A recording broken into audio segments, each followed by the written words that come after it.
What's up, everybody? Welcome back to another video on my channel. My name is Josh, fan of ShowMeFootball.com and ArrowheadAddict.com.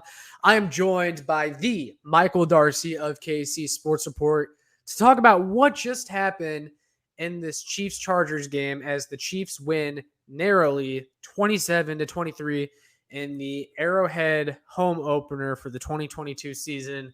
It was a crazy-ass game, but Michael, what are your initial thoughts after what we just saw? I know this is our second conversation about this game since we just did something on your channel, but give me something new. Oh man, that was just an incredible game. The Chiefs yet again beat the Chargers in a close game at Arrowhead, and Justin Herbert and Patrick Mahomes faced off in an incredible battle in which I would argue no quarterback looked phenomenal this game, but it was a game that was a physical battle from start to finish. Both QBs got hit a lot in this game. Justin Herbert got banged up, got drilled by Mike Dana, and then later by Frank Clark. Looked like he was holding his rib. And Patrick Mahomes got hit a lot by Joey Bosa and Khalil Mack. And it was a game that, as we were talking about in the pregame show on your channel, it was going to come down to which team's defense made the biggest play. And that play was Jalen Watson's 99-yard pick six to the house to put the Chiefs up by 7. And from that point, it was over. I don't, like I said, it wasn't over, but the momentum shift from that play, it just felt like it was over. Yeah, I mean, the story of the game is the Jalen Watson 99-yard pick six, which I don't know if you've seen it yet, but I did not know this about Jalen Watson, but 3 years ago, he was working at a Wendy's and trying to find a spot to play college football before getting picked up by Washington State in the Pac-12 and becoming a 7th-round pick in this most recent draft. He went from that to a 99-yard pick six in his first game at Arrowhead to essentially win the game. And as I said to you, this draft by Brett Veach continues to look better and better. And, this cornerback depth was going to get tested with the injury to Trent McDuffie. And, there were some moments in this game where things didn't look great. Mike Williams went off again, which is very annoying because Mike Williams always goes off against the Kansas City Chiefs.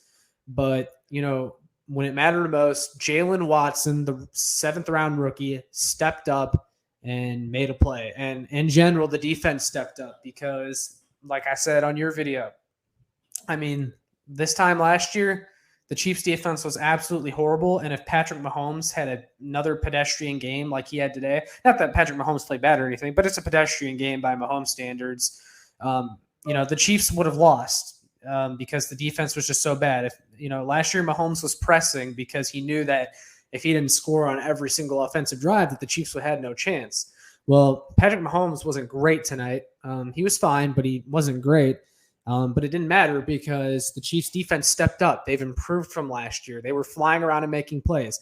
They weren't perfect, especially early in the game. They were missing some tackles and things of that nature, but, they tightened things up. Willie Gay was flying around and making plays. Justin Reed made a few nice plays as well. The defensive line really picked it up in the second half, getting some pressure and getting hits on Justin Herbert. Unfortunately, he got injured, and he was a warrior for battling through that, even though you and I talked about it. And it's like, hey, should he really still be playing if he's hurt this bad and the game's basically over? Because, they risked his long-term health trying to make a 10-point game, a 3-point game, but it's whatever. Point is, though, defense stepped up. Pass rush did some good things, which was nice to see. And, look, I mean, you have to hand this game to the defense because they pretty much flipped the script in this game.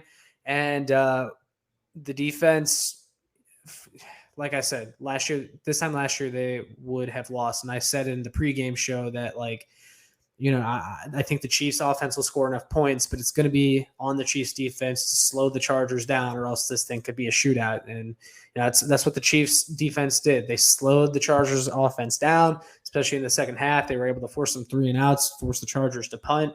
And I wish they would have capitalized a little bit more on offense. And like I said, those are things we'd be talking about had they lost this game. Some things like the red zone offense or some of Andy Reid's play calls. Luckily, we don't have to talk about it too much or harp on it too much because they won the game and it didn't matter. But yeah, the story is the defense. It is. Certainly. And, I think that this was a heavyweight bout between two of the best teams in the AFC. And, it's kind of a miracle that both teams scored into the high 20s because the defense was the story in this game for both sides. And, we talked about this on my post-game show. The Chiefs were able to just make enough plays defensively to win this game. I don't want to say comfortably, but to just narrowly edge it out. And it didn't come down to a last second field goal. And we saw towards the end of the game, Justin Herbert made a attempting drive to get that game back within one singular possession. And they ended up scoring a touchdown, but the Chiefs had a field goal's worth of breathing room.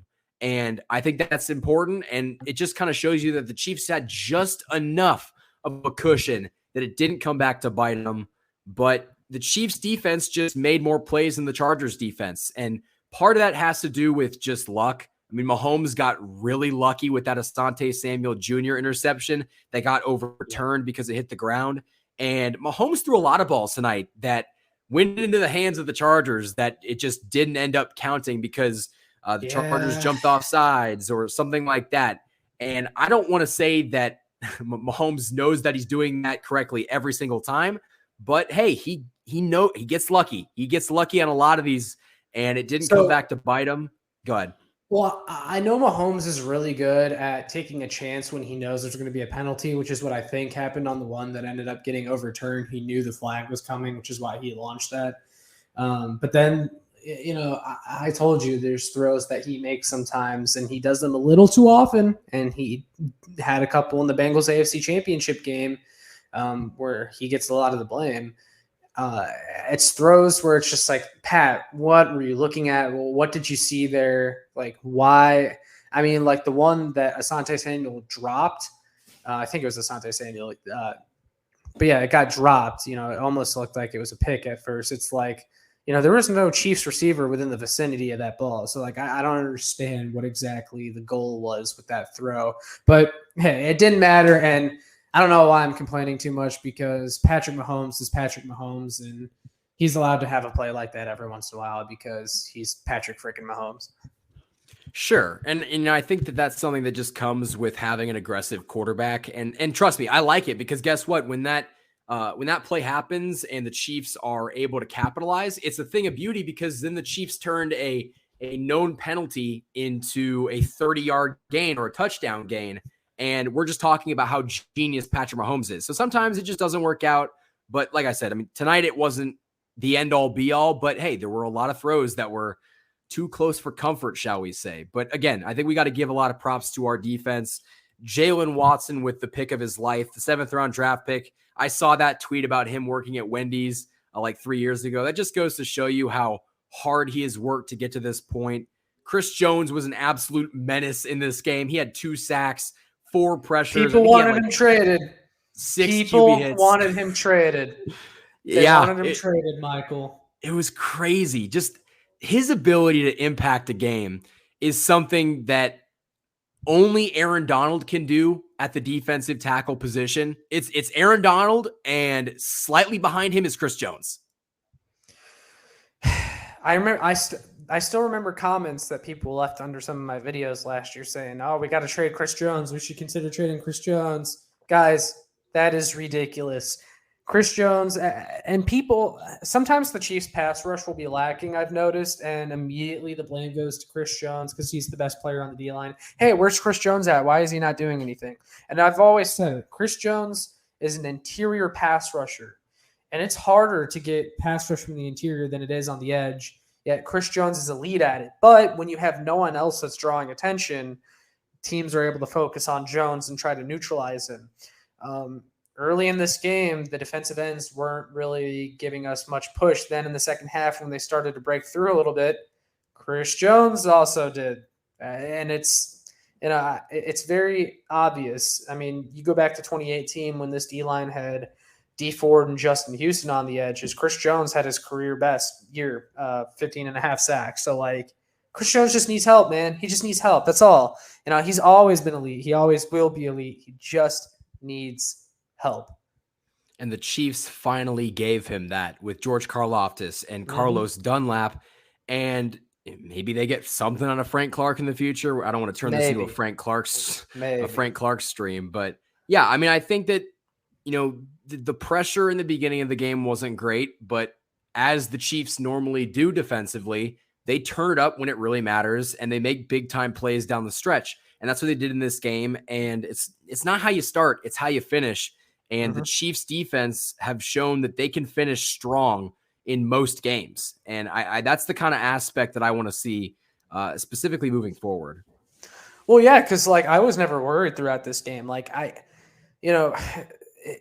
The game was close pretty much all the way through, relatively speaking. Yet, I was never worried. I was never worried the Chiefs were going to lose. I'm like, you know what? I just feel that they got this. I feel like they're a balanced team and, they have what it takes to win this game.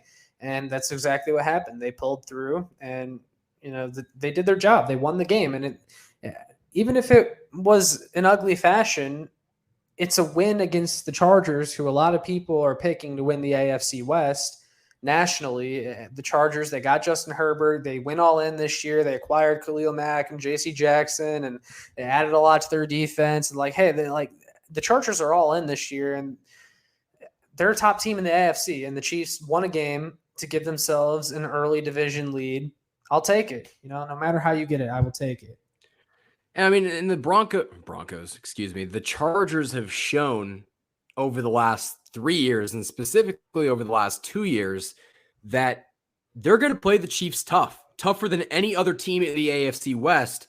And it doesn't matter how you win these games. It just matters that you win these games. And that's what the Chiefs did. And at the end of the day, the Chiefs are 2-0 and the Chargers are 1-1. And that's going to mean something come November and December.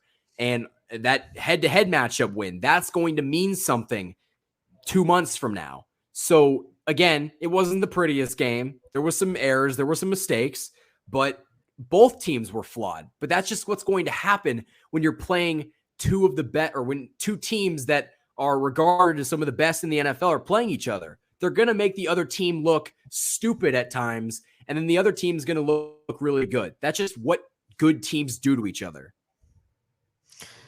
Yeah, it was a slugfest, and Patrick Mahomes said it after the game on the Amazon Prime broadcast. He was like, I think you can expect this in most of our games against these guys in the future. It's going to be slugfest, a close game. Justin Herbert's a good quarterback. Patrick Mahomes is a good quarterback, as we know, and these are going to be tough games.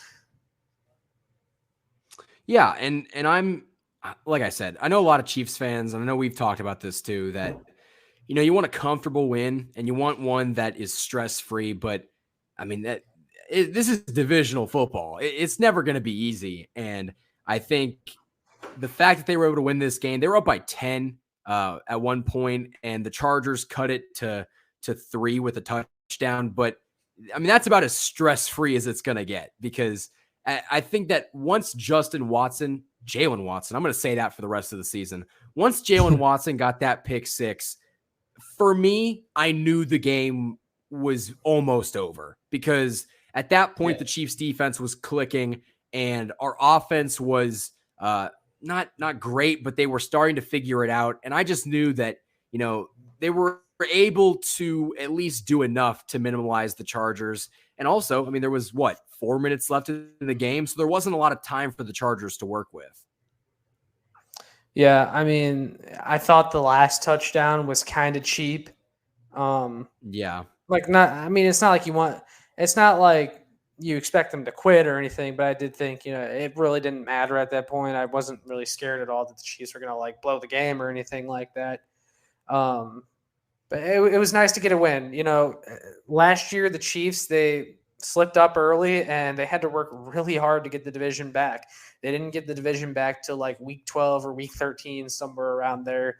And it's nice to have them actually start off fast this time. They're 2-0. That's all you can ask for, is that they're 2-0 and this is a tough stretch in the schedule. They got the who do they play next? Is it the Colts? I know they have the Bucks and Raiders coming up too. Oh Though, my. which, I'll check that really quickly. But I mean, to your point, the Chiefs had the toughest first 8 weeks of the season that any team in NFL history has had. And to start that off 2-0, yeah, we play the Colts on Sunday, September 25th. I'll tell you what, I don't like the Colts in that game at all. I don't care the Chiefs are going on the road. The Chiefs, if they can play offensive, the Colts are a worse version of the Cardinals. That game's not going to go well, I don't think at all. Yeah, but I'm not overly impressed by the Colts at all. You shouldn't be either. The thing with the Colts is like they're a quality team, but I don't. And I mean, this is going off on a whole different tangent, but like Chris Ballard gets all this praise for being this great GM for hoarding cap space. And what does he do? He makes Quentin Nelson the highest paid guard in NFL history. That's not really a wise investment, in my opinion. You know, paying a guard $20 million a year. It's just not great value. And then the fascination with the retread quarterbacks in that organization, I don't know why they haven't made a move for a bigger name by now. Like, yeah, Matt Ryan's fine, but I mean, they've done this before with Phillip Rivers and Carson Wentz, and it's like, when are you going to get like a quarterback that actually scares somebody? Yeah, I mean, the Colts don't scare me, but getting back to this game, I mean, the Chiefs starting off 2-0, I don't want to say they can lose this game against the Colts, but you know, I'm looking at their schedule right now, and the Chargers were probably the best team that you're going to face up until the Bills. Now, I don't want to discount the Bucks. I don't want to discount the Raiders, but the Chargers were crowned as one of the new up-and-coming teams that were going to be fighting to go to the Super Bowl. So I would say the Chargers are probably the best team you're going to face up until Buffalo. And Buffalo, good God, that game's going to be tough. But, you know, the Colts is a winnable game. The Bucks, I believe, is really a winnable game. And the Raiders, I really think is a winnable game. So, yeah, I mean, it was important to take care of business tonight and beat the Chargers. No divisional game is guaranteed. And the fact that you were able to go out and make just enough plays on defense and your offense was able to do just enough, I mean, it just shows you that the Chiefs are still better than every team in the AFC West, and they still have that separation that other people thought the Chiefs had gotten caught up to. I don't think that's the case. They're the team to beat in the AFC West still. I mean, I think tonight was a reminder. You know, people have like to make their interesting picks of, Chargers are going to win the division or Raiders are a dark horse to win the division. No, it's still the Chiefs, and it will be the Chiefs until someone proves them wrong. Yeah, honestly, I would say the Chiefs are the team to beat in the AFC. Buffalo can't beat them. I mean, sure, the Bengals have had their way with the Chiefs the last two meetings, but I mean, after watching that Bengals-Steelers game, are you saying the Bengals are the team to beat in the AFC? I still think the Kansas City Chiefs are the marquee team to beat. I think the Bengals are primed for a step back, but that's a whole nother conversation. I did want to talk about the offense, though, since they weren't great tonight, but we did see some good things from them. One, they were able to spread the ball again and get a lot of different guys involved, including that of Justin Watson, who's a great story from training camp. He had a big touchdown tonight where he burned J.C. Jackson, the Chargers star free agent acquisition in the secondary. He cooked him on his way to the end zone. I mean, the Chiefs wide receiver 5. The wide receiver 5 cooked him. And then, Juju had a quiet night. MVS had a quiet night. Kelsey didn't have a big game, but had a few timely catches. And the Chiefs offense, they did just enough. The running backs were also, Michael, I've never doubted Clyde Edwards-Helaire. I've been telling everybody. Everyone that has been wanting to listen, I've told them Clyde Edwards-Helaire is coming. Like, this guy, you guys don't understand. You're sleeping on him. And here he is, proving me right tonight with that huge run. When I think of Josh Fan, I think of Clyde Edwards-Helaire. He is the poster child for Clyde Edwards-Helaire's success. Absolutely. Oh, man. No, but in all seriousness, yeah. In all seriousness, though, I told you on your live stream, I've never seen him do what he did tonight with that big 52-yard run, which is his career long, by the way. His career long before that was the 31-yard run against the Houston Texans in 2020, his first game. Um, a breakaway run. That was my biggest complaint about Clyde is he doesn't have the explosiveness or the speed to like break off any of those long runs that the Chiefs running game lacked explosion. It was mostly because of him. Well, I've never seen the Clyde that I saw play tonight, and Clyde has been great to start the year. Like there's just no way around it. He's been great to start the year. They're featuring him in the pass game. He looks, spry as a runner.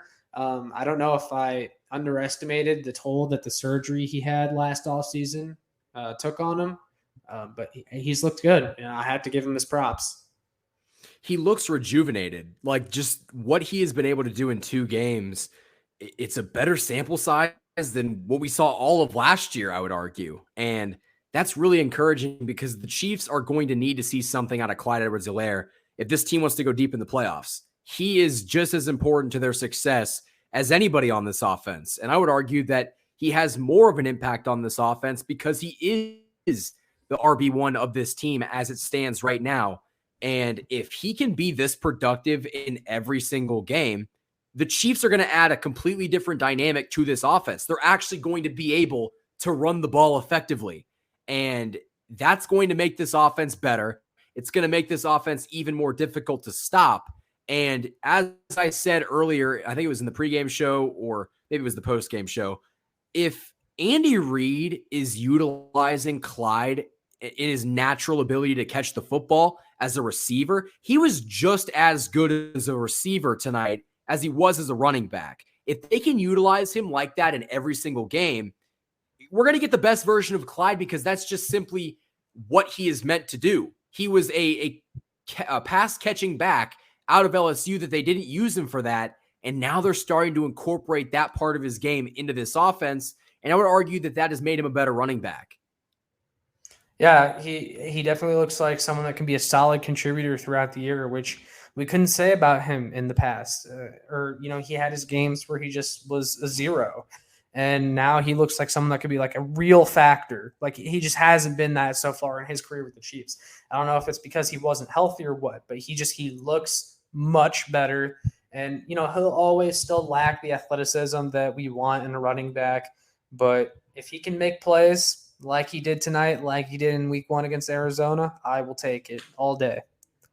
It's just about getting something from him. And I know that we talk so much about, Clyde Edwards-Helaire bounce back season or Mecole Hardman breakout season.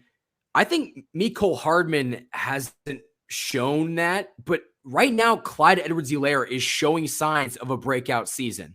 And I don't want to say that I've been completely against Clyde, but I'm not going to lie. I haven't been this optimistic about his game, and he is giving me a reason to give him praise because he has been really good in the first 2 weeks of this season. Yeah, I mean, we talked about Mecole. Mecole will have his frustrating plays, and I said this before the Cardinals game, before the season kicked off. It's like, hey, Mecole is going to have his disappointing plays, his frustrating plays, and I was going to hate myself for saying it. And there were a couple plays tonight where I hated myself for saying it. I like having Mecole on this team because he still is that big play threat. He is a weapon for this team. But yeah, when he has his boneheaded plays, it drives you crazy. Like the one where it was like 2nd and 5 or 3rd and 5, and they drew up a quick pass for him and he dropped it, and it was totally undefended. It's like, Mecole, in year 4, you got to catch that ball. And, he's always going to have frustrating plays like that, and it is what it is. Yeah, I think I've just come to accept the kind of player that he is. And hey, I mean, if we can just utilize him in the screen game and just find a way to get him involved somehow. I know he had a good catch for a first down in this game, but more often than not, it just feels like he doesn't make the right play. And there's times where he'll catch the ball and Travis Kelce will cut back or do a little shimmy turn shake. I keep yelling at my TV telling Mecole that he's not Travis Kelce. You don't have the body or the sense of direction that Kelce has. And so there's plays that he will make trying to be like a Kelce or a Tyreek Hill, and he's just not. And so he'll lose yards on the play. That's what makes me mad. I just think that they need to use him sparingly instead of finding a way to force feed him targets.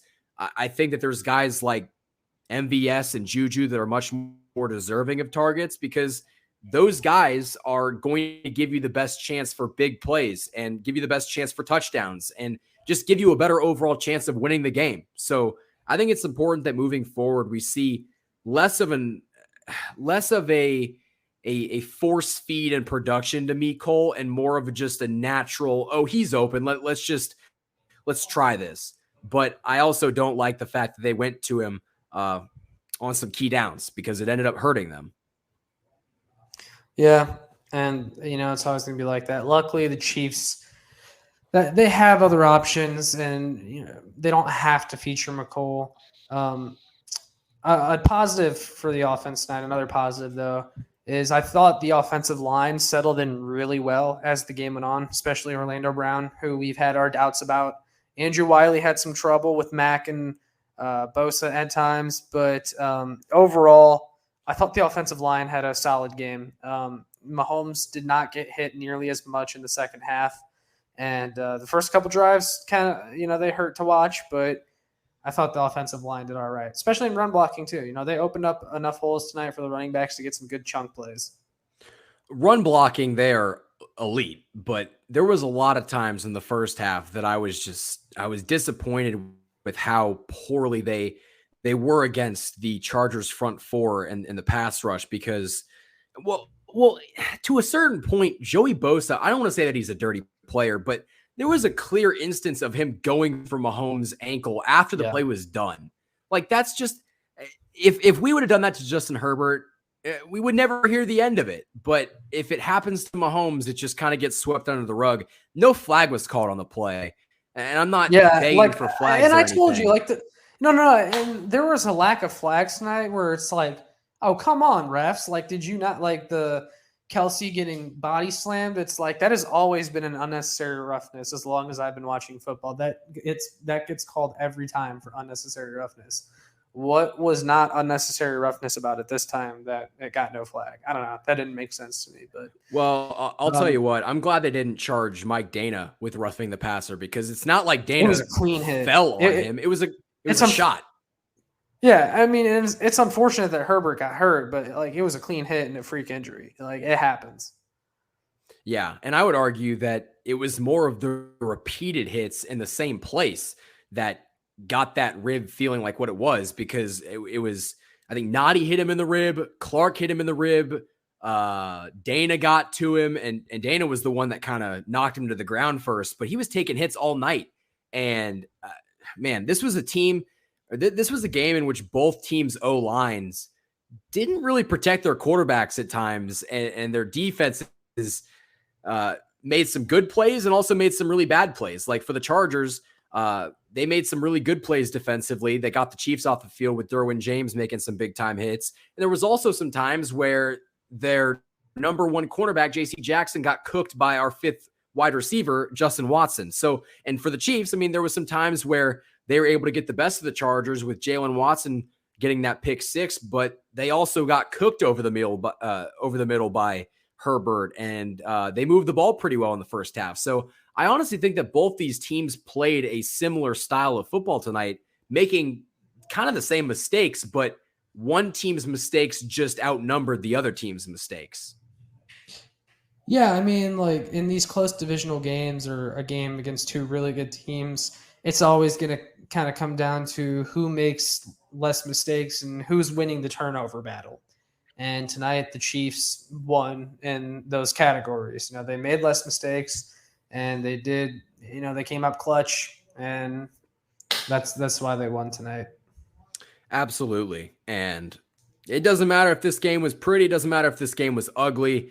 It just matters that they got this win because at the end of the day, you only have 6 divisional games. The Chiefs are 1-0 in the divisional games this season. There's still a lot of games left to go, but taking care of business, especially at home in the division, is so important. And I'm just glad that the Chiefs got one of these games underway and they've won it. Yeah, definitely. I got a question for you though. One more thing about the offense, and then I guess we'll hit injuries that happened tonight, and then we can wrap it up. But do we think Sky Moore is going to be a factor this year? So I said this because a lot of people were predicting Sky to have 1,000 yards this season. I didn't have these super high expectations because think about this realistically. He's a second round draft pick, wide receiver in Andy Reid's offense. And I just don't think that Andy's going to give him the opportunity to explode onto the scene. I just don't think that they have that trust with him yet. I think he's got a lot of talent. We saw it in that first week. And I I don't think they're going to give him the kind of role that a lot of Chiefs fans expected right away. I think the same thing with Isaiah Pacheco, especially if Clyde comes onto the scene and plays as strong as he has been. I just think that Sky is going to take a little bit to kind of grow in this offense. And he's going to make some big time plays this year. He'll get a couple touchdowns, but he's not going to be 1,000-yard wide receiver. And I can't believe I had to say that, but he's a rookie. It's going to take him some time to get used to playing in a complex Chiefs offense. And so I think that we have to kind of tailor our expectations, watch for him on special teams. He'll be returning punts. But yeah, I don't think that Clyde is going to have this monster impact, especially as a rookie in Andy Reid's offense. I was just like, I'm surprised by the complete lack of like touches for him so far. Because I didn't think he'd be 1,000-yard receiver this year or anything, but I thought he could be like a 500-600-yard kind of guy, and he has not. I mean, so far his role has been very, very limited. Like we're talking single-digit snap counts. So I don't know. I just think I was wondering your thoughts on it because at least like with McCole Hardman when he was a rookie second round pick, it's like within the first few games you knew, oh yeah, this guy, like he had some big plays where it's like he is going to be a player, he's going to be a factor. Now McCole hasn't progressed like we've wanted him to, but like his rookie year he certainly flashed. And look, we're only 2 games in, so I'm not like pushing the panic button or anything, but Sure. I just thought he'd be more of a factor so far. But hey, the Chiefs do have a lot of options, so they haven't. I mean, they've won both games too, so it's not like they've had to use him, but I just wanted to get your thoughts on it. And I think that there's plenty of time, but when Cole broke on the scene, there wasn't as much depth at the wide receiver position. So they kind of had to go to Cole right away.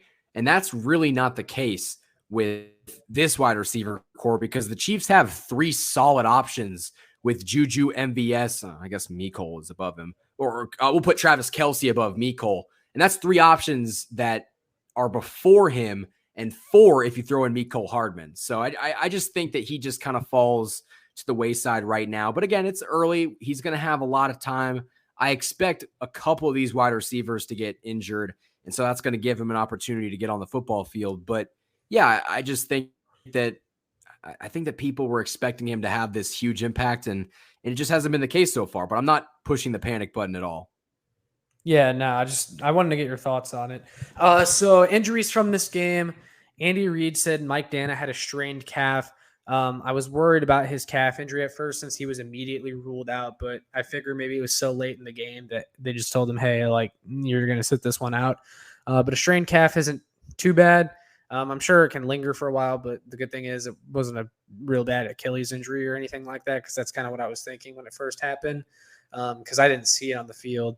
And then the other injuries were Mecole Hardman, the ankle injury that he sustained about halfway through the game, and then Justin Watson was dealing with a shoulder issue.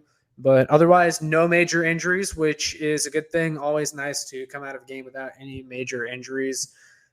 So yeah, I mean, especially after losing Trent McDuffie, we can't afford more injuries in the secondary or anything like that, especially during this important stretch of the season where we're going to need all hands on deck. For sure. And man, Trent McDuffie being out was definitely a loss for this team, but it's absurd that 7th round draft pick Jalen Watson basically won the Chiefs this game. And I told my buddy this that I was watching the game with. He doesn't have to do a single thing for the rest of his career. He has already lived up to that draft pick. There's guys that we've drafted in the 7th round that never do anything. And he just won the Chiefs a primetime divisional game. Think about that. Yeah. I mean, the fact that they were pushing for playing time early was already a good sign and a positive thing. But I mean, he went out there and he balled out. He did more than ball out. He impressed on primetime television. He was not really the problem tonight. And there was a couple plays where Mike Williams did Mike Williams things against the Chiefs and looked like Randy Moss in his prime and made some really good catches. But like I said, I mean, there was only so much that our DBs could do about that. That was just Mike Williams making a hell of a play on multiple occasions. And so if the Chiefs are getting that from their 7th round draft pick, it just goes to show you how good they are developing those players. And just wait until Joshua Williams gets a chance to really break onto the scene. Oh yeah, and like remember a few years ago when Charvarius Ward and Traymon Smith made their first starts against Russell Wilson and the Seahawks, and they got totally picked apart. Like that, like you didn't want it to be like that, like with Joshua Williams and Jalen Watson, where it's like, yeah, these guys are rookies, like not a huge shock. No, they went out there and like they held their own against real good competition. So I mean, that was good to see. And like Traymon Smith and Charvarius Ward, that was a UDFA and a 6th round pick. These guys they don't have much higher statuses to them. They were Joshua Williams was 4th round and Jalen Watson was 7th round. So these aren't like blue chip prospects, and they went out there and they played really well. Yeah, and to go back to that Seattle game, I remember looking at Charvarius Ward and saying, man, like this guy's brutal because he got cooked. I think it was it Doug Baldwin that got him? I don't even remember who it was. Yep. I just remember him having a rough game, but after that he settled in and was a pretty good cornerback for the Chiefs. And seeing 35 make that play tonight, I was like, man, is Charvarius Ward back on this team? But yeah, it was really nice to see. It was really nice to see Jalen Watson, a guy that was working at Wendy's 3 years ago, make this play, and it just shows you the work ethic and the drive to get to this point and be in position to make that play. Yeah. One more thing, and then we'll go ahead and wrap it up. We did it on your show, but shout out to Matt Amendola and probably his first and final game as a Chief. He went out there and he did his job. He made the kicks he needed to, and he wasn't a disaster like Elliott Fry last year in that Steelers game. Absolutely. Shout out to Matt Amendola. Guy made every kick that we needed him to tonight. And that was my question, because I was worried that we were going to get an instance where we would be questioning whether to go for it on 4th down and we would decide to kick it and he would end up shanking it and costing this Chiefs team points. But no, he was the perfect, I don't know what his completion rate was, but he was perfect from field goals tonight and extra points. And that's all that matters. And I hope he gets a job somewhere because he really impressed me tonight. He was good. Yeah, no, I mean, he did exactly what we needed him to do. Although I thought it would have been more fun to have Justin Reed kick. me too. But we might not be laughing because we probably would have lost that game if he misses it. So yeah, I'll take the guarantee. I'll take the actual kicker taking that shot. Yeah, nah. I mean, I just didn't want the game to come down to the kicker or like Matt Amendola having to nail like a 50 or 60 yarder to win the game. But he made all his extra points and he made all his field goals tonight. So that's all you can ask for. But do you have any closing thoughts on the game? Anything we didn't talk about? I mean, we've pretty much covered everything about this game tonight between both of our channels. For sure. I don't really have anything else to add about the game, but I will end with this tweet from RG3. He just tweeted it out a couple minutes ago. Mm-hmm. He said, "The Chiefs don't care who you added to your roster in the offseason.